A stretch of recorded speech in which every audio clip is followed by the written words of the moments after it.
What's good, buddy? Sody here, and today I'm bringing you the Marauder Cluster arrow build guide. This video is made to show just how incredibly strong this new reworked Marauder build for cluster arrow is. So let's get into it, shall we? Now what you see on the screen here is me doing a GL 110 on a newly fresh made character. I made this character in about 30 minutes, has like 8k main stat and only one ancient, which being the weapon. So as you can see here, the damage of this build is just insane, and the scaling is even crazier. You'll definitely be able to make this kind of character on day 1 of this season, I'm sure of it. Now cluster is actually a build kind of made for pushing, but you can also do some really good speeds on them. The footage I'm showing you here is me doing a GL 110 in about 3 minutes, and it's pretty consistent too. Now where does the damage from the mortar set comes from? Well, if we look at the 6 piece, so the 2 piece, companion call all companions to your side, so basically you get all the pets. This is pretty good because we are also able to capitalize of that with Zoe's secrets later in terms of damage mitigation. Now the 4 piece, sentries cast elemental arrow, chakram, impale, multi-shot and cluster when you do, as well as automatically cast your equipped hatred spender, i.e. our cluster arrow. So the build is optimized around trying to cast as many cluster arrows as possible to increase damage. Now for the 6 piece, there's a lot of information here, but what we're after are the last 2 lines. So basically, cluster arrow and vengeance deal 12,000 increased damage for every active sentry. So basically you get 12,000 damage multiplier, then you times it by 5 because you can have a total of 5 sentries out. So all our damage comes from trying to amplify our sentry and our cluster arrow damage as much as possible. This was reworked here for season 25, and that's why a lot of people are playing it now, because it looks really fun. It's basically back to being the old Marauder from season 1, where they also cast it automatically, and as well of just having the massive damage increase that they now have. Now the playstyle wise, it is kind of simple, but also a little bit hard to master. So basically we want to keep our wolf and our vengeance on cooldown as much as possible. We want to jump around, we want to put down the sentries. We want to try and get 5 sentries down as fast as possible to get the maximum of damage amplifier. After we've done that, we want to use 1 entangling arrow shot just to get our damage out, and then we want to start blasting with cluster arrow. As you can see, the damage is just insane.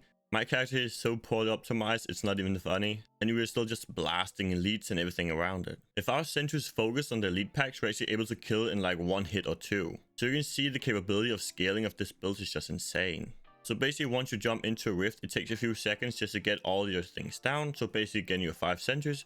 But once you've done that, the build becomes a lot of fun and really consistent in terms of damage output. I hope you enjoyed this video so far. If you do, make sure to leave a like and also subscribe for future content. Now one of the reasons this being so strong is the season 25 theme. So I'll show on screen now. We are using a new gem called DH of Lies. This is a weapon soul shard, and basically the last 2 lines reads, every time your pet hits an enemy, your damage is increased by 1% for 5 seconds.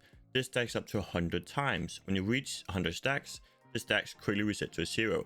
So if you look on screen, you can see this buff that keeps going up to 100 and then goes back down to 0. This is basically a massive damage increase to pets. And also the other line, you deal 25% less damage, but your pet deals 50% increased damage. Now from my testing, you're actually not affected at all by this 25% less damage, so it's just a 50% flat damage increase for our pets. And since sentries counts as pets, this is a massive damage increase. And you can also see it's giving us a lot of other stuff. You could even have like 75% increased fire damage, so these new gems are just insane. So that was the weapon soul shard. Now let's look at the helmet soul shard. Now for the helmet soul shard, we are using the sliver of terror, and as the lines read, your cooldowns are increased by 25%. For every skill on cooldown, you take 12.5% reduced damage and deal 25 increased damage. So there's a bit of a debuff here as the cooldowns are increased by 25%, but we also deal a ton of more damage because of this effect. And also the other line, if 3 or more skills are on cooldown, your lightning and fire skills are increased by 50%. Now, the lightning doesn't matter, but we're getting a 50% damage increase here because we always have 3 skills on cooldown. That being the companion, the vengeance, and the sentries. Now to recap, the reason why Marauder is now so strong is because of the rework to the 4 piece and the 6 piece, and then also the new season 25 theme. But wait, there's more. The Bombardier's rucksack was also changed in this patch. Before, the only effect the Bombardier's rucksack had is that you may have 2 additional sentries.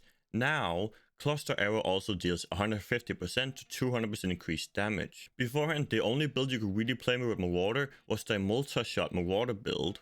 But now as this changed, cluster and multi-shots is basically equal in terms of the power output, so that's really nice. So the main difference between multi-shot and cluster arrow is that multi-shot, you kind of want to put your sentries down close to the packs. But the cool thing about Cluster is they can actually fire from across the map as long as they're within line of sight. So for instance, on a festering wood, they can actually fire basically from the entrance all the way to the end, as long as you have a line that connects so they can actually see the target. Now, if you were to ask me which one is the better one, I'll probably say multi-shot version is the better for greater farming, just because it's a bit more consistent and quicker, while the cluster arrow is probably better for pushing, but it also depends on your personal preference. And that's probably also how I'll play it in Season 25. So I'll use the Marauder multi-shot for farming greater rifts, and then I'll use the cluster arrow for pushing. This is probably the strongest greater rift farming build there is, beating God by quite a bit. Now, I'm not saying it's going to be as quick as God. It's probably going to be about a minute slower, but it will definitely clear about 10 to maybe even 15 tiers higher, and that's really nice in terms of the XP gain from that. So I'm estimating if you get really good gear and you're about 3k Paragon, you can probably farm like 130s in about 3 minutes. It is definitely the top tier push build for sure, beating God by quite a lot. Now for the gear, for our weapon we are using the Manticore.